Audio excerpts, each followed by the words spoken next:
Hi and welcome on my YouTube channel. इस video में हम पुदीना प्लांट के बारे में बात करेंगे। अगर आप गार्डनिंग करते हैं तो आपके पास कुछ प्लांट्स ज़रूर अपने घर पर अपने गार्डन में होने चाहिए, जैसे कि धनिया, पुदीना, पालक, तुलसी जी, टमाटर और भी काफ़ी सारे ऐसे प्लांट्स हैं। तो ये प्लांट्स जो हैं नेचुरल हर्ब्स का काम करते हैं, साथ ही साथ ये आपके किचन में काफ़ी ज़्यादा काम आते हैं। अगर आप इन्हें मार्केट से लेकर आते हैं तो ये कम से कम आपको 2 से 3 दिन बासी मिलते हैं, लेकिन इन्हें घर पर लगाकर आप बिल्कुल फ्रेश और ताज़ा इन्हें इस्तेमाल कर सकते हैं। इस वीडियो में मैं आपको पुदीना प्लांट के ग्रोइंग टिप्स के बारे में बताऊंगी। कुछ 5 टिप्स जिनका इस्तेमाल करके आप अपने प्लांट को घना बना सकते हैं। इसे लगाने में काफ़ी सारे प्रॉब्लम्स तो नहीं आती हैं, ये प्लांट बहुत आसानी से लग जाता है, लेकिन कुछ बातों का ध्यान रखना ज़रूरी है। तो इनमें सबसे पहली चीज़ है वोटरिंग। इस प्लांट की जड़ें फैलती हैं। अगर आप इसकी एक छोटी सी कटिंग लगा देते हैं ज़मीन में या फिर गमले में, तो उसी का ये प्लांट काफ़ी घना हो जाता है। इसकी जड़ें फैलती हैं क्योंकि इसीलिए इस प्लांट को नमी जो है काफ़ी ज़्यादा पसंद होती है। मॉइस्ट रहती है जो मिट्टी जिसमें नमी बनी रहती है, वो मिट्टी इस प्लांट को पसंद रहती है। आप इसमें मॉइस्चर का ध्यान रखिए, नमी का ध्यान रखिए और ये प्लांट अच्छे से ग्रो करता रहेगा।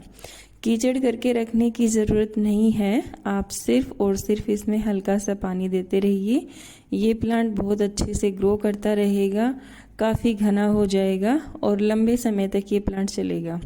ये डोरमेंसी में चला जाता है सर्दी के मौसम में, लेकिन अब इस समर सीजन में ये प्लांट अच्छे से ग्रो कर रहा है। नंबर 2 पे हम बात करते हैं सनलाइट के बारे में। पुदीना सनलाइट को काफ़ी ज़्यादा पसंद करता है। अगर आप इस पौधे को ज़मीन में लगाते हैं तो ये ज़्यादा सनलाइट पसंद करता है, ज़्यादा सनलाइट में रह सकता है। लेकिन अगर आप इसे गमले में लगाते हैं, मान लीजिए आपने इसे सीमेंट के पॉट में लगाया है, तो सीमेंट के पॉट में पानी जल्दी से सूख जाता है और ऐसे में इस प्लांट के लिए सर्वाइव करना मुश्किल हो जाता है कड़ाके की धूप में। तो उसमें क्या होता है कि आपको इसे सेमी शेड में रखना चाहिए ताकि ये प्लांट जो है बच सके, क्योंकि ऐसे में ये ज़्यादा देर तक धूप बर्दाश्त नहीं कर पाएगा और इसकी पत्तियां बर्न होना स्टार्ट हो जाएंगी। ये पौधा एक ग्राउंड कवर का काम करता है, यानी कि ये ज़मीन को पूरा का पूरा ढक लेता है और इस वजह से इसकी जो ज़मीन होती है उसमें शेड बनी रहती है और उससे इसमें जो नमी है वो भी लंबे समय तक बनी रहती है। ज़मीन में लगाना इस प्लांट के लिए बहुत अच्छा है, आपका प्लांट और ज़्यादा घना हो जाएगा। नंबर 3 पे हम बात करते हैं ट्रिमिंग की। जब भी आप पुदीने की पत्तियों का इस्तेमाल करते हैं तो आपको हमेशा इसे ऊपर से तोड़ लेना चाहिए। इसमें बार बार आपको पिंचिंग करते रहना चाहिए। उसका फ़ायदा ये होता है कि इसमें और भी ज़्यादा नई ब्रांचेज आती हैं और ज़्यादा नई पत्तियाँ आती हैं। आप इसे जितना ज़्यादा तोड़ेंगे उतना ज़्यादा ये प्लांट घना होता जाएगा। तो कभी भी ये ना करें कि लंबी लंबी पत्तियाँ हैं, अच्छी लग रही हैं, लगा रहने दें। इन्हें आप तोड़ते रहें। अगर आप तोड़ते रहेंगे तो ये प्लांट और ज़्यादा घना होता रहेगा और ऐसे में आप और ज़्यादा पुदीना जो है लगा सकते हैं, आपस में बांट सकते हैं और काफ़ी सारी जो आपके किचन में बनने वाली चीज़ों में इसे आप इस्तेमाल कर सकते हैं।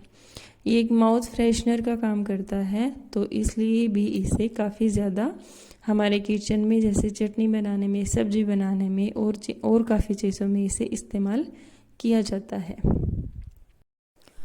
नंबर 4 पे हम बात करेंगे फर्टिलाइज़र यानी कि खाद के बारे में। किसी भी प्लांट को बढ़ने के लिए खाद की बहुत ज़रूरत होती है। जब हमने ये पुदीना लगाया था उस वक्त इसकी ग्रोथ इतनी ज़्यादा नहीं थी। हमने एक छोटी सी कटिंग लगाई थी, लेकिन 1 साल में इसकी पूरी क्यारी बन गई। ये बाकी पौधों तक अपनी जड़ें फैलाए हुए हैं और देखिए किस तरीके से ये इन प्लांट्स के चारों तरफ है। ये अडेनियम और टमाटर यहाँ पर लगा रखे थे और इन तक इसने अपनी जड़ें फैला ली हैं। हम इसमें काऊ डंग कंपोस्ट का इस्तेमाल करते हैं। यहाँ पर हम गोबर की खाद जो है वो मिट्टी में मिला के और तब प्लांट्स को लगाते हैं।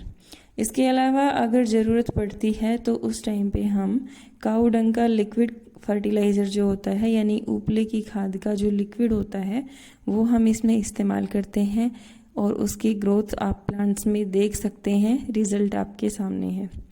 ये फर्टिलाइज़र इन प्लांट्स के लिए बहुत अच्छा होता है जब भी आपको इस्तेमाल करना हो आप इसमें काऊ डंग कंपोस्ट बेझिझक इस्तेमाल कर सकते हैं।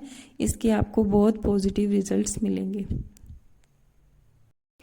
So number 5 and most important, आप जब भी पुदीना लगाएं तो आप इसे हमेशा एक बड़े और चौड़े गमले में लगाएं।